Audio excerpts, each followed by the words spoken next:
right, Jeff, thanks for your time today. No problem. I know you've covered boxing for a long time. You've interviewed so many people. Yes. The one that I would have loved to have interviewed is Muhammad Ali. Yes. Can you tell me about your experiences with him?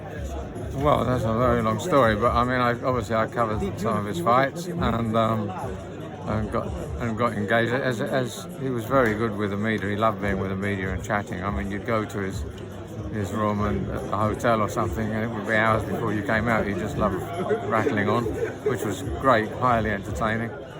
Actually, the first time I met him, he came to London many years ago to watch a fight in London against a potential opponent. And as he was leaving just before the end, I wasn't the boxing correspondent, and I shot out with him to catch him at his limousine as he was leaving the Albert Hall to go back to the Hilton Hotel. And I said, could I have a quick word? He said, get in.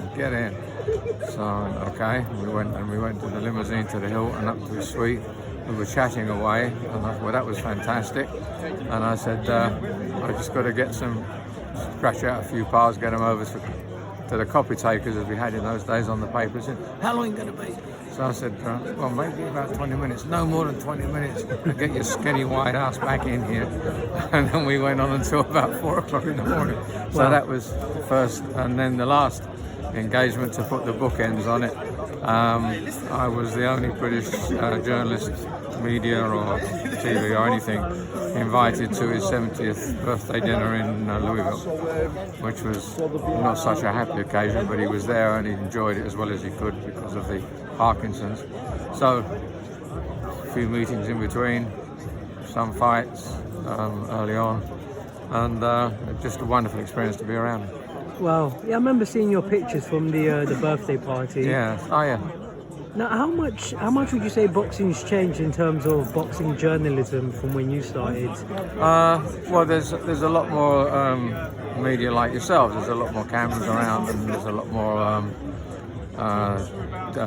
technology media. So that's changed it slightly in terms of getting stories. You're lucky to get exclusive stories now. You can get exclusive interviews, like I sometimes do with Tyson Fury, for example.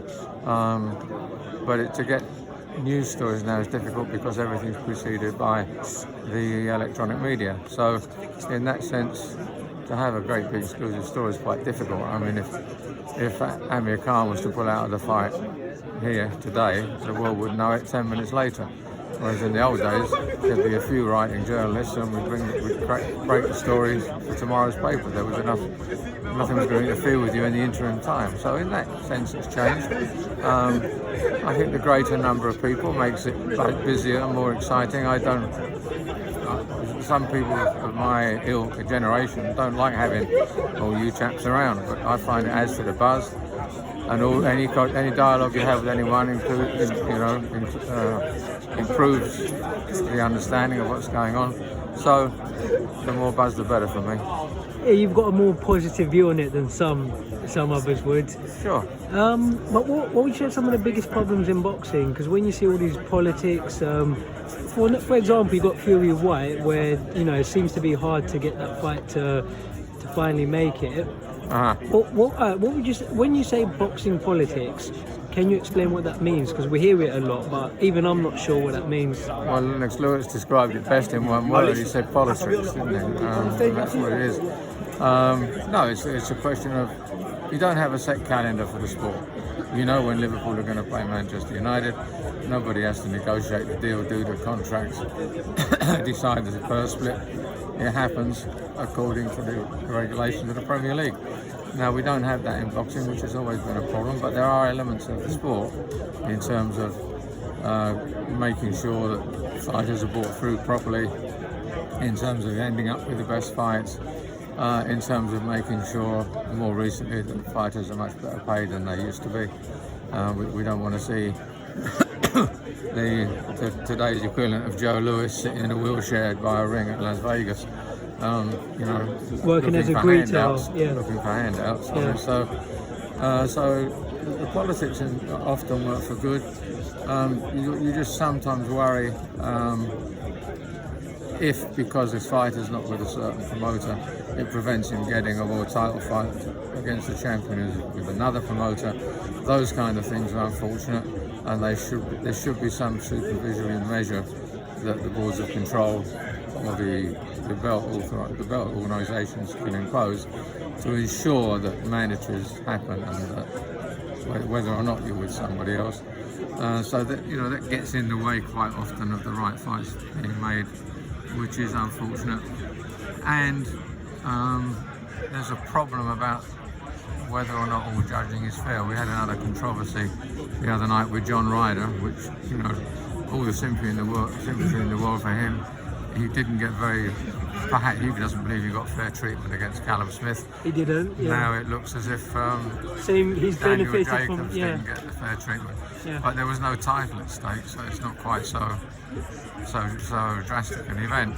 But we have to watch in this country to ensure that then no kind of barely perceived but behind the psychology pressure on judges to vote for hometown fighters. There's been too many questionable decisions in this country, and it does jar with overseas fighters whether they want to come here, and we should make sure there's not too many hometown decisions. Yeah, it would do. I'd be the same. And probably last question I'll ask you. I think with Joe Louis, I think he paid, he donated money during the war, but then I think they ended up taxing him on it. Yes, there was added to his. If he'd kept everything he'd won, he wouldn't have been in quite such dire straits as he was financially at the end of his life. And it's hard to believe that the revenue in America would have taken such a hard stance with a hero. But then, at that time, most of America wanted a white champion, and I think he probably suffered for that. They were always looking for the great white hope, and people like Joe Louis were in the way of that. But he kept knocking them all out. Knocked out Bear, Braddock, yes. Schmeling beat him, but then he beat him in the rematch. Yes. And the last question I was going to ask on that note, why do so many of these boxers, I mean, they make massive amounts of money, but then why do so many of them run into financial problems? Some of them live an outrageous lifestyle, enjoy it, and then fall off the cliff at the end of it, and that's their own fault. Others get conned by people who tell them how to invest their money, which a lot of sportsmen have had trouble with, but not only sportsmen, a lot of people with a lot of money have been conned by false investments. And in some cases, in the old days, they didn't used to get paid properly, so they didn't get all the money they were supposed to have. But that's not the case now. But it's a mixture of investing badly or spending madly. Yeah, it's a shame, and That's the way we should end it. It's nice. It's a pleasure talking to you. That's the last line. Yeah, hopefully I see you in the future, Jeff. Okay, good luck.